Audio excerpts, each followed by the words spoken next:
On the bottom of the editor are several toolbars. The first is the message log. Errors, information, and debugging messages are added here.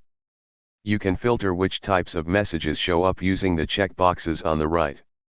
You can right-click on a message or a multiple selection of messages to copy them to the clipboard. You can write to the debug or error logs in a node by using the functions error or debug and passing a string value. The Compile Errors tab shows any compile errors in nodes that have instances in your project. The tab title shows you how many errors there are. You can double-click on an error to jump to an instance of the node, open it, and highlight the line with the error. Errors are also shown on the node under the code editor. The profiler is complex enough to have its own video. The playback controller lets you stop live data and play back a cache of past data. This is a powerful method of debugging a real-time program. You can navigate through the project as usual and open up graph editors to see exactly what is happening in slow motion. Use the arrow keypad to control playback. To toggle playback mode, press the down arrow.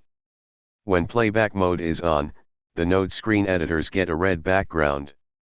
Use the back and forward arrows to move back and forward one update at a time. The home and end keys jump to the beginning and end of the playback timeline. To run through the timeline at full speed, press the up arrow, and press it again to stop. You can also drag the timeline and use the buttons on the playback toolbar. Like all hotkeys, you can edit the playback controls in the key bindings editor from the options drop-down. By default, the playback controller records 10 seconds of data, but you can change this with the drop-down. The Search tab lets you search for node definitions, agents, and node groups in your project, library items, and even settings pages. Press Ctrl and F to bring up the search box and start typing. You can add nodes or agents to a node screen by dragging them from the Search tab. Clicking on a node definition that is in the project brings up a list of instances. Double-click to jump to and select the instance. Double-click on an agent to open it.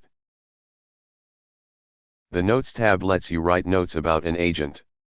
The notes will show as a tooltip when you hover over an item in the project tree.